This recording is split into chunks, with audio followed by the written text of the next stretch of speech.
Hello, everybody. Welcome back to the NBA Front Office Show. My, oh my, All-Star Weekend has come and gone. We'll talk a little bit about that. A little bit about that. The dunk, So the dunk contest that, well, maybe we wish wasn't, but the All-Star game was good. So we'll talk real quick about that. But we have a lot of topics to get into today. LeBron James, what is going on with LeBron and the Lakers?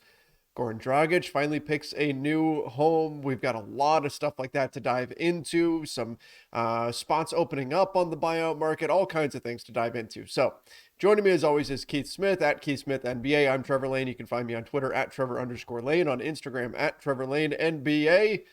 Keith, let's go. All-Star Weekend. We went into this saying that we didn't enjoy the All-Star game all that much typically, and we enjoyed All-Star Saturday night more. And so of course, the All-Star game was awesome, and the dunk contest was very much not awesome. yeah, exactly right, man. The All-Star game boy ended up being the best part of the weekend. It was it was pretty good. I'll fully admit I was only half watching. I was actually catching up on some reading. Marin Fader's Giannis Antetokounmpo book too, just as an aside, phenomenal.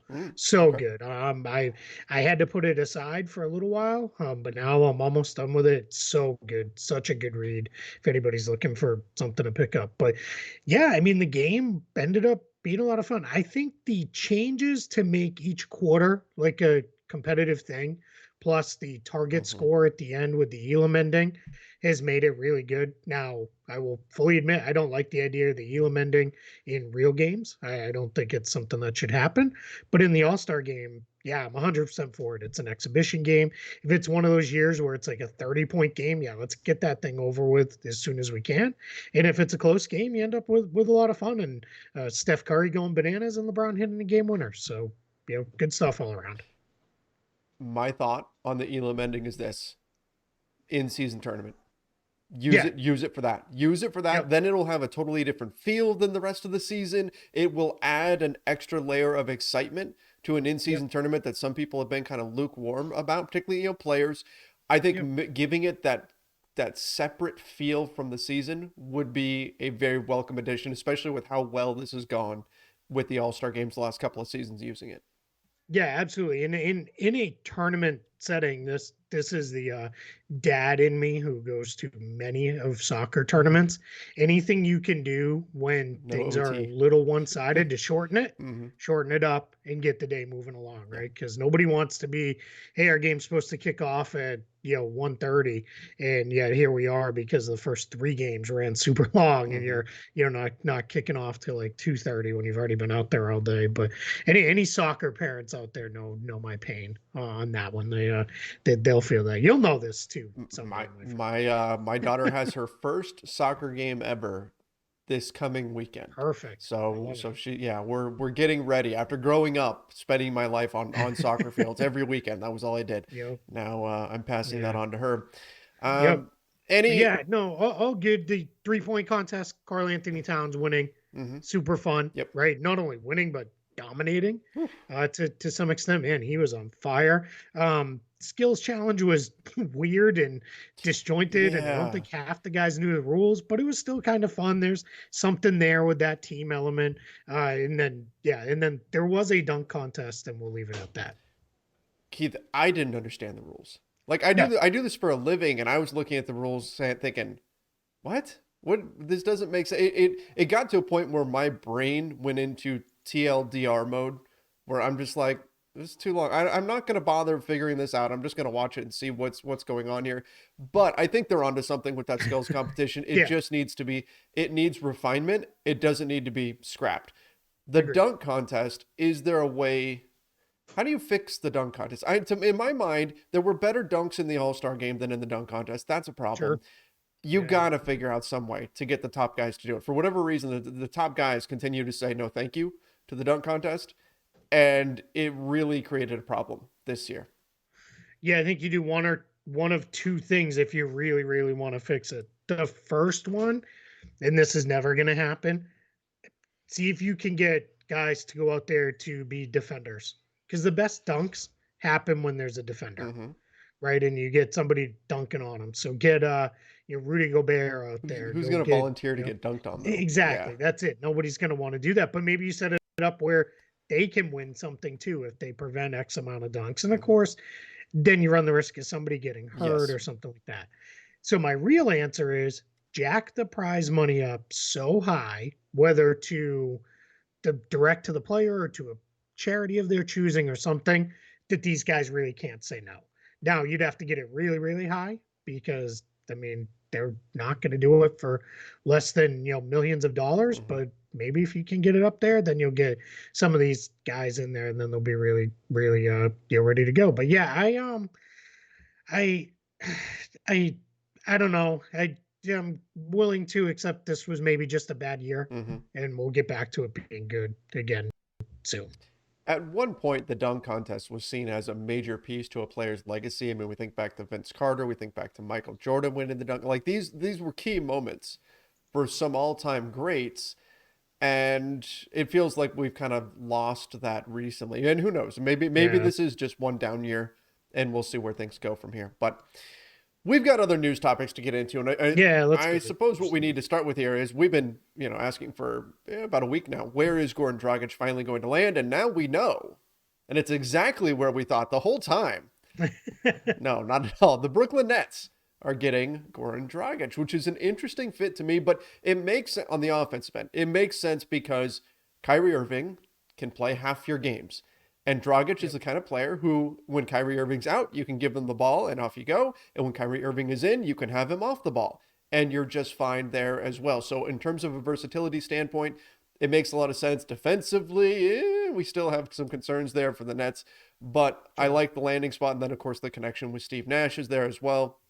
So, looking at it now, it makes sense, even if this wasn't the team that we thought he was going to land with going into this whole process. Yeah, I think the thing with the Nets backcourt previous with James Harden was Harden is big enough and defends often bigger players, especially in a switch style system, that you could get away with playing him with two guards.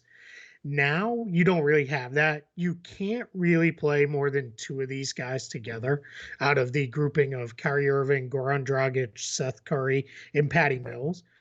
But on the flip side, you now have 96 guard minutes covered. More than covered between those four guys on the nights when they're all available. But as you said, I think it's only 8 games Kyrie Irving can appear in Mm-hmm. the rest of the regular Oof. season. And I think the Nets have, if I have this correct, 23 games left. Because remember, he can't play in home games or games in New York. So they have a road game against the Knicks later in the season that he can't play in. And he can't play in games in Toronto either, which they have a game Mm-hmm. at the Raptors as well, because you can't cross the border as an unvaccinated individual. So that makes it kind of tough. So they're, you know, getting Dragic for this stretch run is big too, just to kind of firm things up because the Nets have work to do here. As we kind of sit here, this is nice because no matter when you listen to this in the next couple of days, it won't change standings wise. Um, but they're in 8th place in the Eastern Conference. They're 2.5 behind the Celtics in 6th for that final assured playoff spot. That's not enough where you're like, oh my gosh, are they even going to make it? They could make that ground up, in the span of a couple of days. But knowing you're not going to have Kyrie Irving for a little while, still sounds like Kevin Durant's going to be out a little bit based off what Steve Nash was Mm-hmm. saying. Um, Getting Dragic to help prop up your offense, assuming he can do that, I think he probably can. You're in a pretty good place moving forward. Agreed. Agreed. Now we should note, just to kind of close the book on this, that the Nets are waiving Javon Carter Yep. in order to make room for Dragic coming in. I, I would have to think he's gonna land somewhere. I mean, Yeah, I've someone got will a pick him fairly up. high opinion of Javon Carter in terms of being like a 3-and-D style guard. I think somebody's gonna pick Mhm. him up. I think so too. If you go into a playoff series and Javon Carter is your third point guard in your rotation, you're probably in pretty Mm-hmm. good shape. He's a fairly tough on ball defender. Not great off the ball because Yeah. he's pretty small. He doesn't really offer anything help wise, but he's a decent enough shooter that you can get by with it. So yeah, my guess is I don't think anybody claims him on waivers, mostly because then you're assuming the 3.6 million he's owed this year plus the 3.9 million he's owed next year. So I think he'll clear waivers, and then someone will sign him to a prorated minimum contract for the rest of this year. And I don't think he's going to be the kind of guy who might swing a playoff No. series like Dragic could, but I do think he is someone who could really help a team moving Oh, forward. absolutely. And Dragic, obviously, different tier of player when we're talking about Dragic compared Correct. to Carter. But 26 years old for Carter, 37% career 3-point shooter, solid Yep. deep. I mean, somebody's going to take a chance. Even if he's Yeah. a guy that's just on the end of your bench, he's a guy that in theory you're in a pinch, you can call on him, plug him in, and expect him to be able to execute what you need. And teams will find that You know, attractive. you know what's funny, right? We had talked about the Bucks and the Heat as two teams who maybe need a point guard, that were maybe Hmm. interested in Dragic, and they just lost out on him.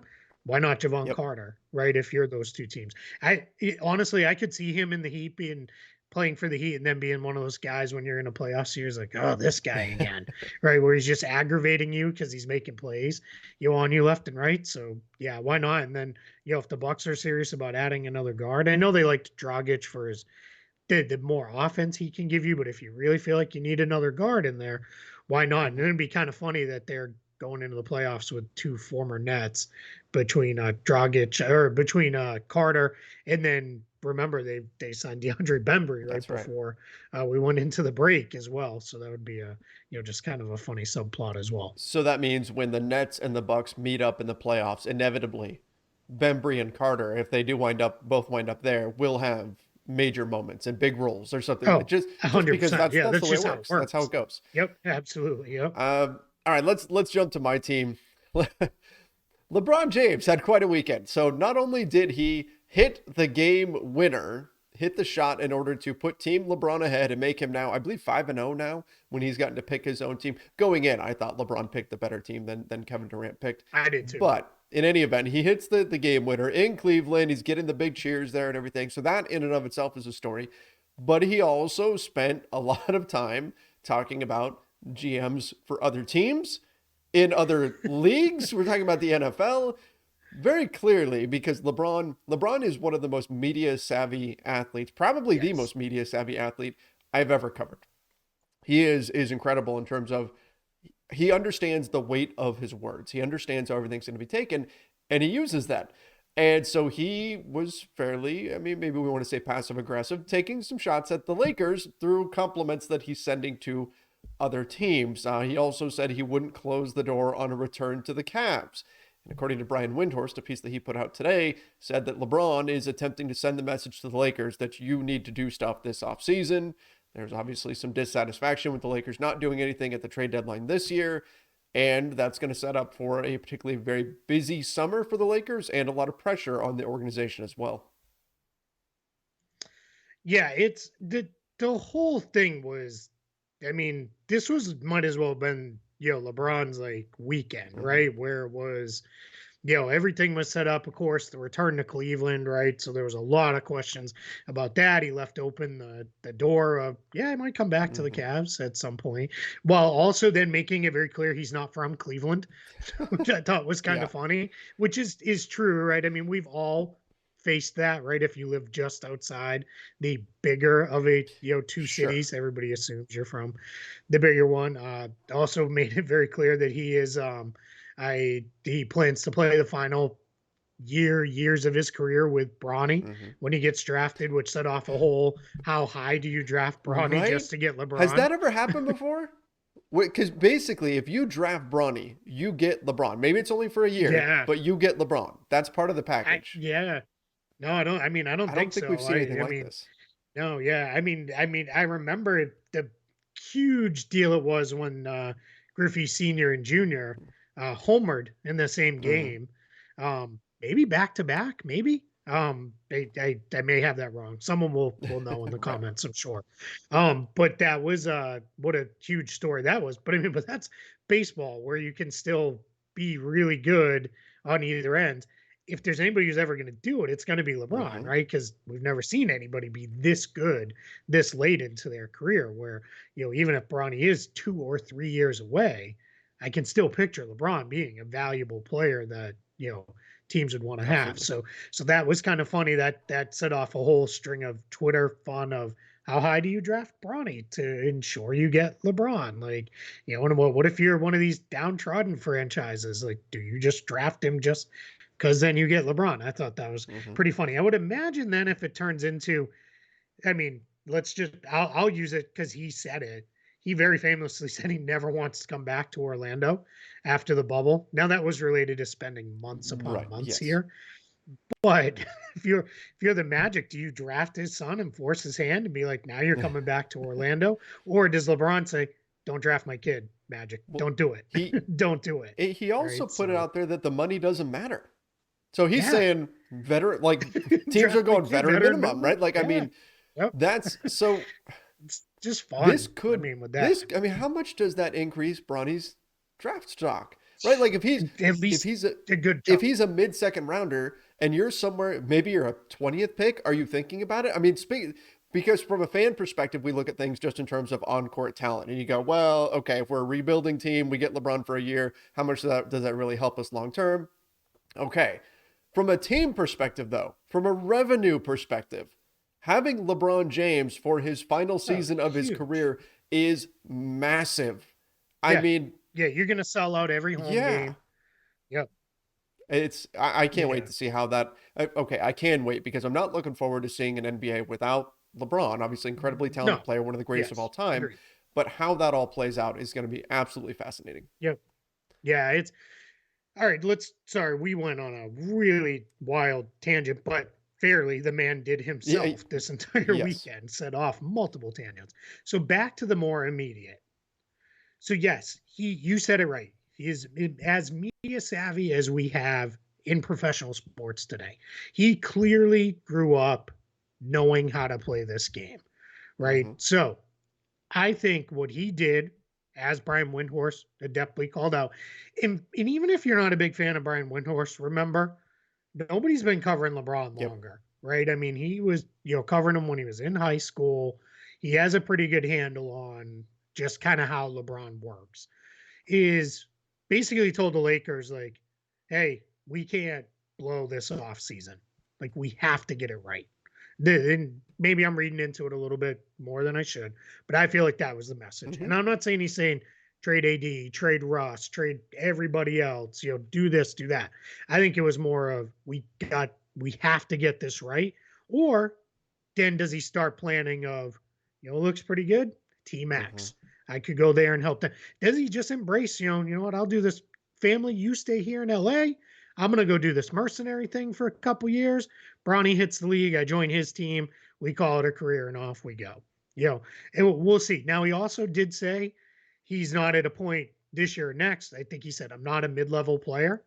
And he has been very clear throughout the years of that he doesn't want to take less than the max because, and this is where I 100% agree with him, that as soon as he does it, every other team in the league will point to every player saying, LeBron took less than the max. Why can't you? Right. And I think he's spot on with that. That is him taking care of his guys, for the league as a whole. But I think what we're looking at here is, yes, he sent very clear messages to the Lakers of figure this out. And you know what? This is no different than what he did in his first Cleveland stint, what he did towards the end of his Miami time, or what he did in his second Cleveland stint. It's get it right. And even to some extent, what he did in his first run through with the Mm-hmm. Lakers, pre bubble, right? It was, hey, we got to do this, we got to do that, get these trades right. So yeah, I superstar right to do this. I say that all the time. So here we are. Right. I mean, it's going to be really interesting to see what winds up happening with the Lakers. Again, LeBron putting the pressure on.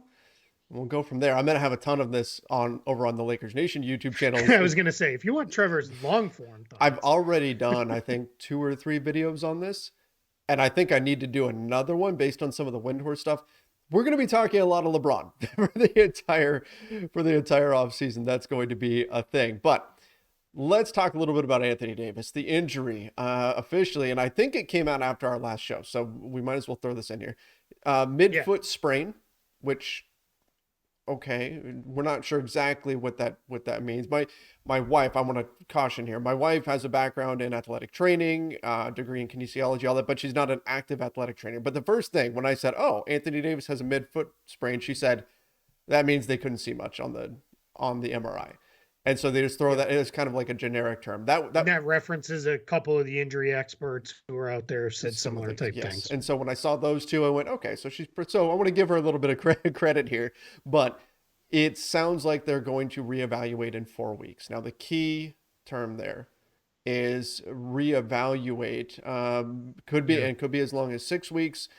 Reevaluate does not mean return. Return would involve ramping back up, getting back into practice, all that sort of stuff. That's going to take some time. So realistically, best case scenario, the Lakers are probably, in my mind, best case without him for 5 weeks. Four Yeah. weeks, reevaluate, everything's good to go, green light. Then you have a week of ramping back up in practice. Then he actually gets back on the floor. Worst case, not back until maybe play-in tournament time. That's what the Lakers are Mhm. looking at here with Anthony Davis. Yeah, and the tough thing with this one is, unlike Chris Paul, who we're going to talk about in a second here, because we got more clarity on his injury, is this is a foot injury, so it's a little harder to keep your conditioning up. Whereas when it's a hand injury or an upper body injury, a lot of times you can still run, you can still do some of your stuff there. So that's going to be the hard part for Anthony Davis. Now, he's never been a guy who gets himself like he doesn't get super fat and way out of shape or anything. So hopefully, if anything, I remember a lot of the stories being he has trouble keeping mass Mm-hmm. on when he's during downtime. So let's see where that goes with him with this. But yeah, it's this is tough. I mean, it just we I sound like a broken record with this, but it's just everything becomes that much harder Mm-hmm. for the Lakers. And I still struggle to see them dropping out of the play-in Yeah. tournament. They have a 4.5 game lead with what are they? They have 24 games to Mm-hmm. play. I think if my math's right. So that's should be fine.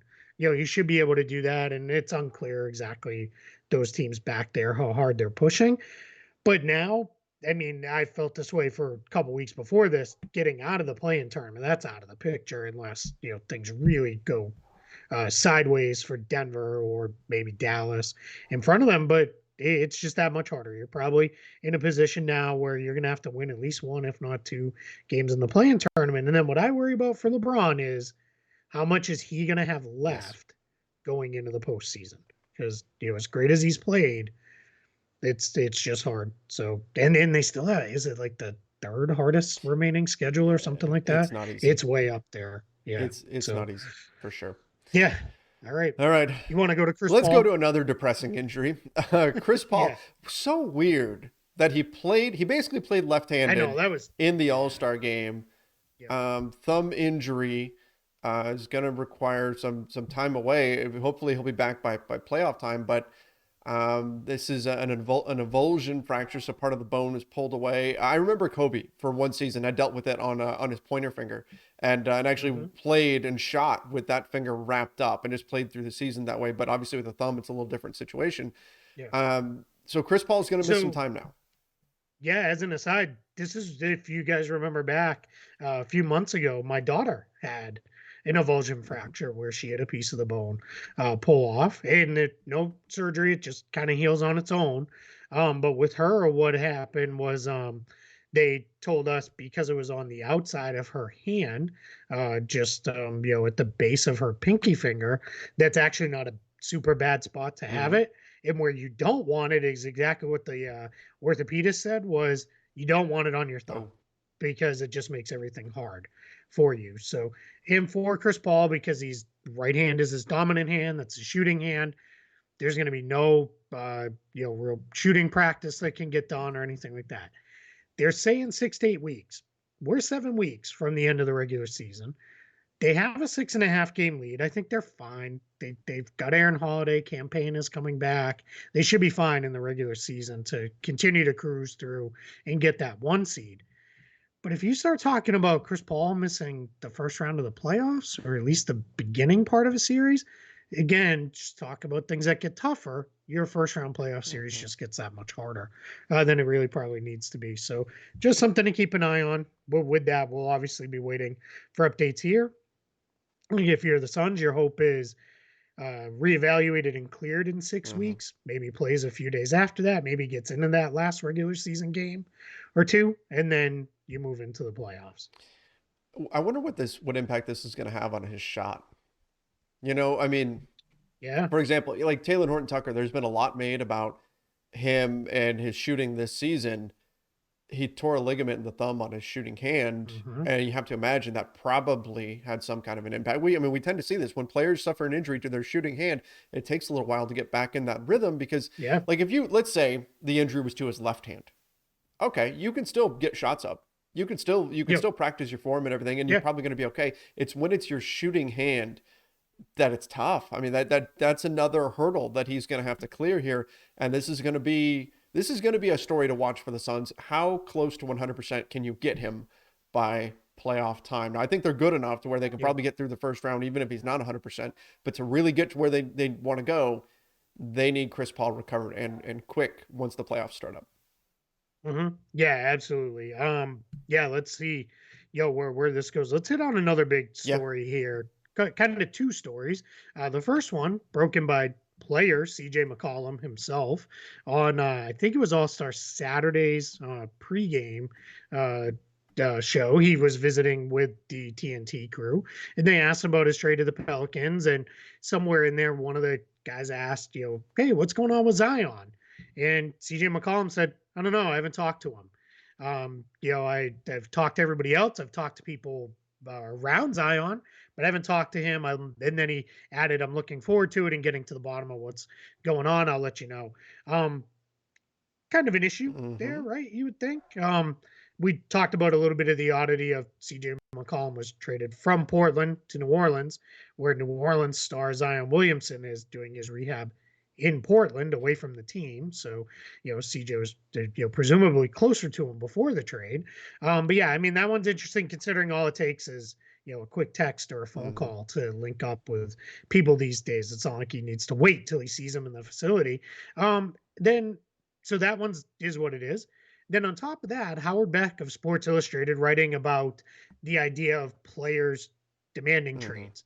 This was a big topic of Adam Silver's media availability as he did kind of his State of the NBA address. Um, there was a lot of what happened with James Harden and the Sixers and Ben Simmons and all that stuff. And just to close that loop, Adam Silver basically said, I'd prefer if everybody honored their contracts, but this isn't anything new, and basically said, I don't know how to fix this. But Howard Beck, in his piece about that, said NBA teams already preparing for Damian Lillard, Donovan Mitchell, Zion Williamson trade demands to come. Now, before we dive deeper into it, I will say this. NBA front offices have every single one of them has people assigned to scenario planning purposes, where it is, hey, what if we have a shot at player X? What do we need to do to be able to get there?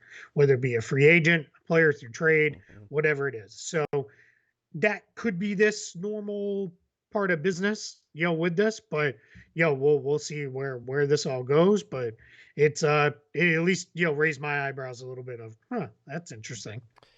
Yeah. And in particular with this whole situation is how do owners perceive this? I mean, these players asking out because I tend to look at it as if a player's within 1 year of his contract, and I've said this before on here, within 1 year of being a free agent, and he lets the franchise know ahead of time, hey, I'm gonna go somewhere else. If you can get something for me, get something. Like looking at the LeBron situation, right? I hope if, Sure. if LeBron decides in 2023, I'm not going to stay, I'm going to go somewhere else. I hope LeBron tells the Lakers this summer. And I would Yeah. actually applaud LeBron if he did that. I think that would be a huge benefit to the franchise if he said, "Hey, I'm going to Big leave. If you time. guys want to move me, okay." Imagine that. What? Like just LeBron on the open trade Oh my market. goodness. Like, Holy crap. We'd have to do a 30-part series on It would how this works, you know. it would be a busy summer for sure. But Yeah. but you know, I And imagine, you know how when he's a free agent, like he waits until the yep. last minute to do his stuff. Imagine that. We'd be so angry. Summer league would be here and gone. We'd be bringing the kids back to school, and there'd be no movement because everybody's still waiting for LeBron on the trade I'll tell you market. when it would be. So my wife and I just booked a big vacation for the end of August. It's gonna the day I'm planning to leave, that's when it would happen. Because I looked at that time and Yep. I went, this is the safest time for me to go somewhere. That's when it would happen. But in any I event, love it. yeah, this is it's the type of thing where if a player is working with a team, okay, but now Sure. you've got players that are asking out so early that we're clearly into this era of sign the contract, get the money, and then pick your destination later, Yep. which has been a concept that's been around for a while. This isn't anything new, Sure. but we're taking it to the extreme now where the contracts don't seem to matter nearly as much. Now, again, we talk about NBA owners kind of brought this on themselves, right? They shortened the Yep. lengths of contracts and created more player movement. And so then more players get more opportunity to say, hey, I'd like to go team up with that guy. I'd like to go play with that guy. What about from the fan perspective, though? Is this damaging to NBA fans to have so many players bouncing around like this? Um, yeah, I think it's potentially damaging the fans of those Mm-hmm. teams. Like it's funny. I think of all three of these guys, and we'll use Lillard, Mitchell, and Yeah. Zion as the test cases, right? Because those are the guys Howard Beck named. I think Lillard's a little different because that's nothing new. I mean, that's been out there for God a year now, right? Mm-hmm. We've been kind of we've known that, and I don't think the Blazers fans are going to be upset if Damian Lillard's like, yeah, it's time, right? I just think that's the way to go. And honestly, that would be better now than before they build this whole team that's, meant to revolve around Lillard. And then if he's like, yeah, I don't like what you did, see you later, that could become really problematic. But Williamson, different Mm-hmm. too, is at the end of his rookie scale contract. There's already been all the speculation of, what do you even do there? Do you give I him the mean, max and he's hope been he gets hurt. Yeah. healthy? Yeah, I mean, one of the things I was talking to somebody who said you almost have to give him the max with the Embiid language attached to it Mm-hmm. of, hey, if you have any of these 5X problems, um, foot, back, knee, whatever it may be, we can get out of your Right. contract and owe you, only a portion of it left. So maybe that's the way it goes. Um, so that one, he is a free agent a year from, well, not a year from now, but he's got one more year left and then free agency. Mitchell's the one that feels weird and doesn't feel great to me because he's in year one of a 5-year max extension. Now, to be fair, Donovan Mitchell has repeatedly said he's not asking for a Mm-hmm. trade. He's not interested in a trade. Nothing. Now, people can put all the words in his mouth that they want. People can speculate all they want. I mean, that's kind of part of the game here. But I tend to take players at their word until they change that word. And if he doesn't says he doesn't want it to be traded, he doesn't want to be traded. Now, as I said, with LeBron earlier in the show, superstar right can be, hey Jazz, I'm here for the long haul, but here's the moves we need to make.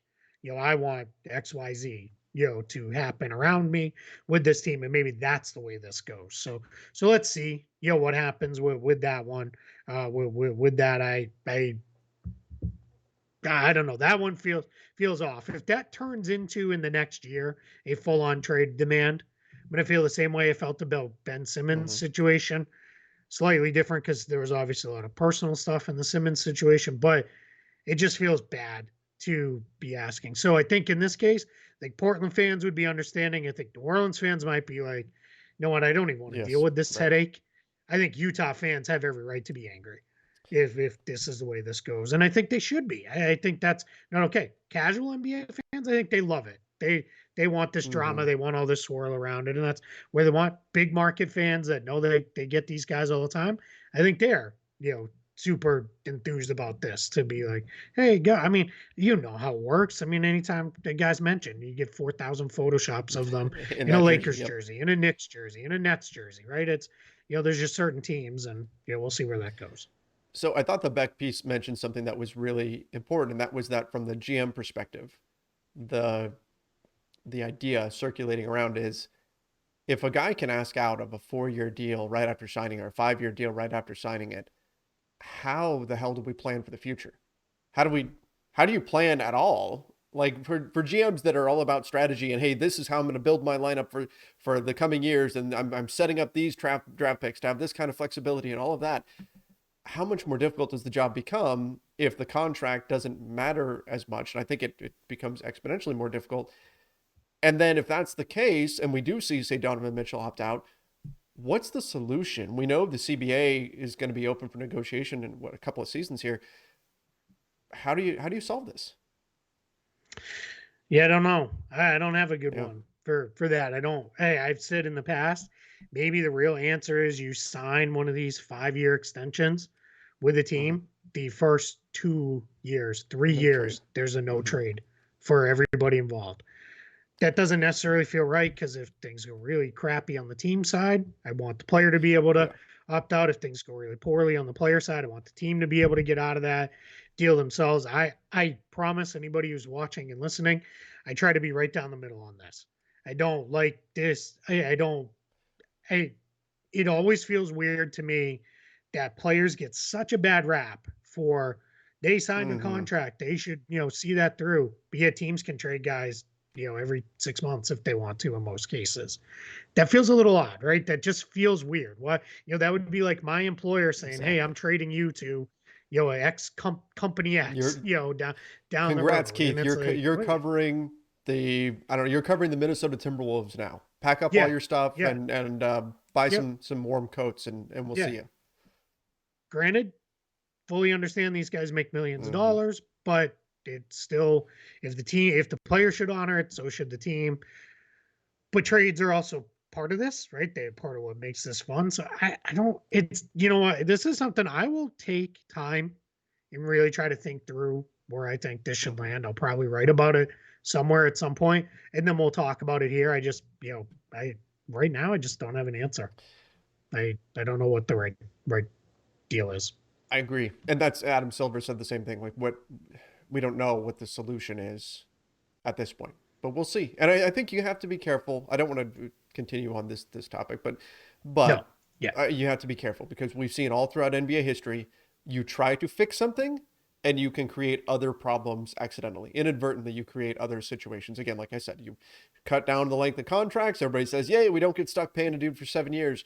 Okay, now you though you've got a ton of player movement and your Yeah. stars asking out and all, so anyway, a couple minor things to get into, and I need to finish with a bigger topic. So the minor things, the Bulls decided to waive Alfonso McKinney in order to sign Tristan Thompson. Yep. We talked all about the Tristan Thompson signing on our last show. Just that's kind of closing the loop there because we didn't know who they were going to waive. Makes a little bit of one thing I Mm-hmm. will say, makes me think that the Bulls feel pretty good about Patrick Williams getting True. back if they're willing to sacrifice wing depth. Through a waiver, that makes me feel like they feel good about him coming back. Good point. And the Cavs have waived Kevin Pangos, which tells us that they probably feel okay about their possibility of landing someone on the buyout market because that opens up a roster And spot. their point guard Mm-hmm. depth, right? They now feel good that, which they Mm-hmm. should feel, plenty good with the guys they have. Just on Kevin Pangos, didn't really have any impact. He openly said, "Yeah, my goal was to play in the NBA someday." He did. He's headed off to Cheska Moscow as soon as he clears waivers from the NBA, and he'll finish his career now over in Mm-hmm. Europe as probably one of the better European point guards, which is what he was before he came. One other smaller transaction, I apologize, I forgot to tell you to put this on the rundown. Blazers waived Dennis Smith Jr. and they will sign Trendon Watford, one of Yes. their two-way players, to a 4-year, nearly $6 million deal. It'll be plussed up in the first year and then minimums from there on out. For him, we're going to see a handful of deals like that happen the rest of the way here as these guys kind of play their way off of two-way contracts. So but I think Mm. that closes the books on the little transactions. I know we had one more thing we wanted to Yes. talk about. So Adam Silver, one of the big things that he got into, and he even had to issue a statement afterwards to kind of more Yeah, clarify his thoughts. He talked about a lot of things, but one of the things that sure. sort of got the media members, I guess we're included in that, um, upset or at least raised some eyebrows, ruffled some feathers, was Adam Silver questioning whether or not, as things get back to normal, reporters in the locker room whether or not that will actually be a thing, and brought up that it's kind of a strange process that if you take a step back and you look at it, it can be a little bit awkward at times. There were some reporters who were in the audience there that were asking questions that kind of pushed back and explained why that was important. But Keith, where do you fall on this? I mean, I've been in locker rooms. I think there's a benefit to it. I understand the other side too. Where do you fall in this situation? Yeah, one is talked about this a little bit on our last episode when we did a Mm-hmm. mailbag, covering a team from afar.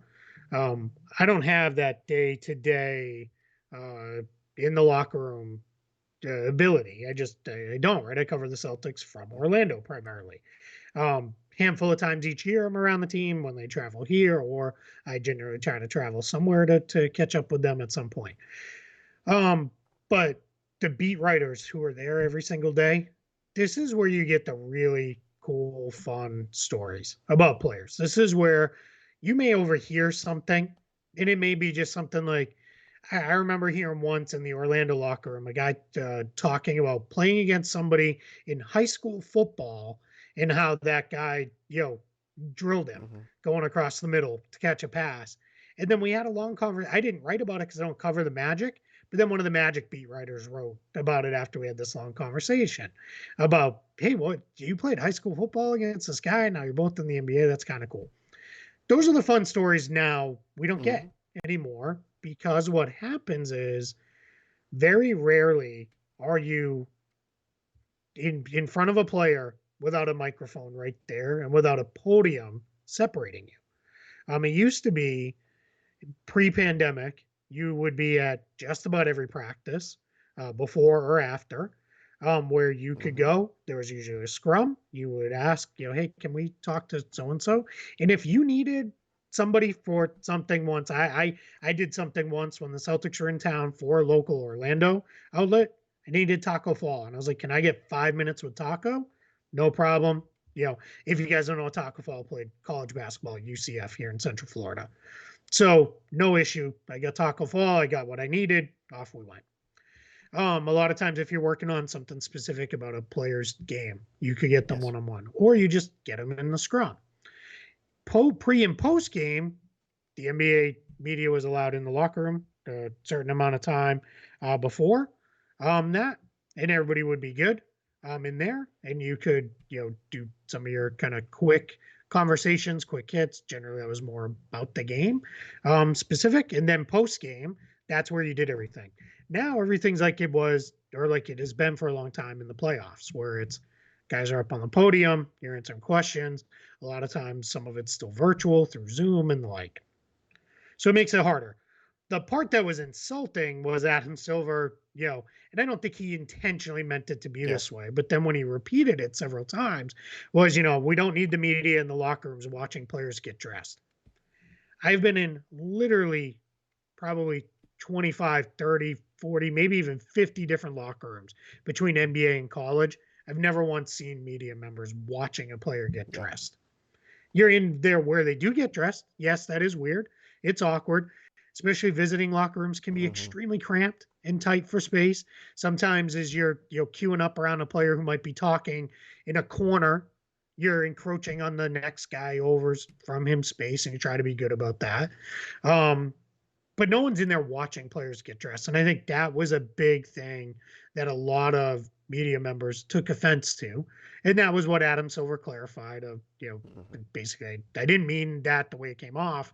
We realize the media has a role to play here. All it's done is it just made the job harder to build relationships with these players. I get it when fans are like, it is weird to be in the locker room. You're right. It is a little weird, but you don't get access to these guys anywhere else that isn't team approved, team Mm-hmm. sanctioned, and team monitored. And that's the tricky part, right? There's no more of the just having a side conversation with a guy. And I'm not even saying, I hear Jason Tatum and Jaylen Brown having a private conversation and I overhear something.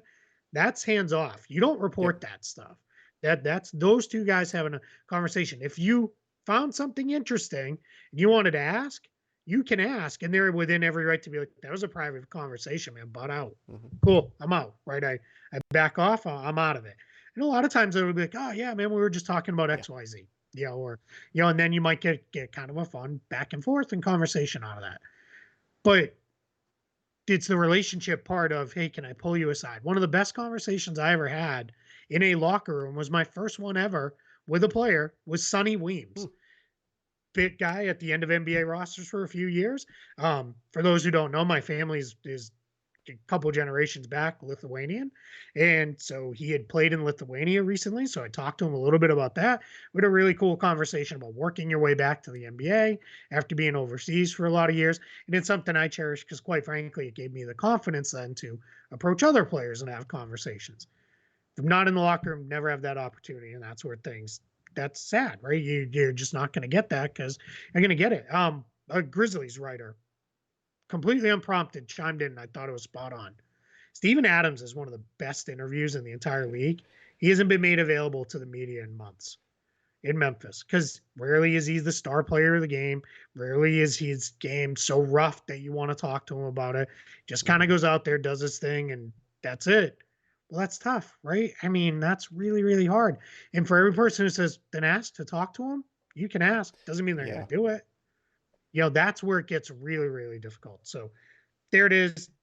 I chewed up a whole bunch of time there in a row, just giving my thoughts, but that's where I'm at on this whole thing. I look at this and I think it can be awkward, right? Especially if depending on when you're let into the locker room, right? So if there are players that are still getting dressed and stuff, that okay, it can be awkward there. Most of the time, that's not the case though. From locker rooms I've been in, by the time we're let in post game, most of the players are dressed and they're ready to go. And especially if it's a road game for that team that you're covering, they're not. A lot of them are already Yeah, they're not gone. looking to stick Yeah. around. They've got a bus to Yep. catch. They've got a flight to get on. Right. That's Yep. so it's not really a thing. But Yep. to me, there's got to be a middle ground where maybe okay, if it's awkward having reporters in the locker room, having media in the locker room when players are getting dressed, whatever. Okay, say no media in for 5 minutes, 10, whatever it is, whatever the time is. Then you Mm-hmm. let guys come in as play once players are all dressed and say, players, hey, you've got this time to get dressed. Then media's coming in, and that's just me throwing something out there off the hip.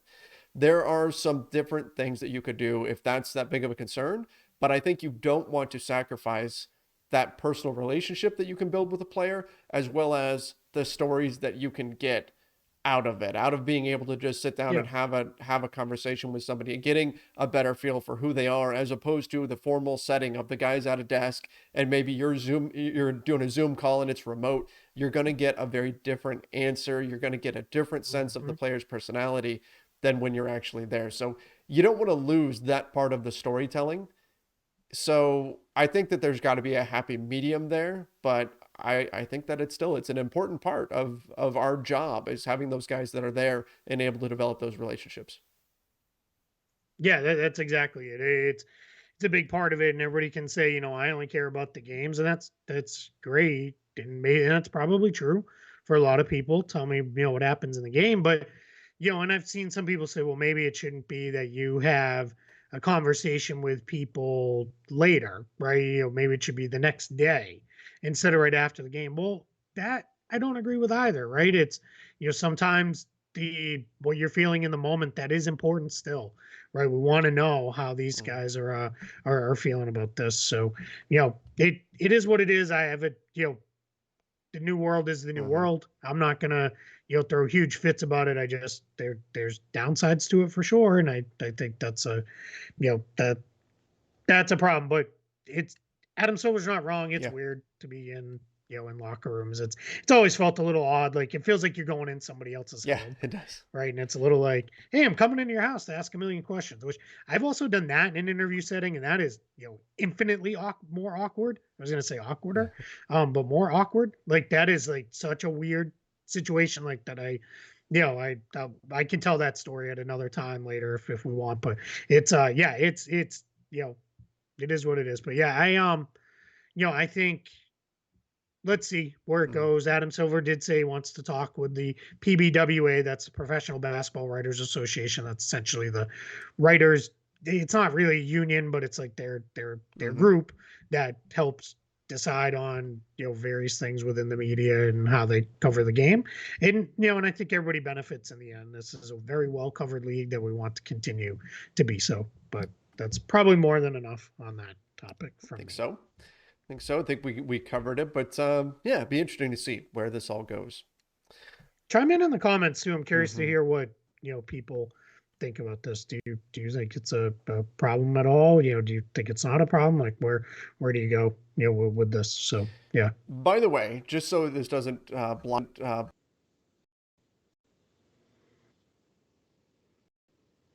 who some of you may know from Lakers Nation, pop in and do some quick hitter news stories for us, because I know that a lot of people enjoy sitting down and watching the full show or listening to the full show if it's the podcast version. But for some people, the quick hitter style it fits their time availability a little bit better. So he's going to come in and hit each day just a one or two quick news stories and put that out there on our channel as well. So be on the lookout for those. So if you click on a video and it's run on there, that's why he's going to be joining us. It's just something to see if we can continue to hit different subsets of the audience and Yep. just meet all the requirements of what people are expecting in NBA coverage. So so just be on the lookout for that. And yeah, if you click on a video and it's run on there, that's why. Keith and I will still be doing our long form stuff, but now we're just going to have that added extra. Nothing's going away. We're just adding more content for you, which I think is a good thing. And no changes to the podcast side. The podcast side will still Absolutely. be me talking for far too much while Trevor sits there patiently waiting for me to let him speak. Oh, come on. It's not that bad.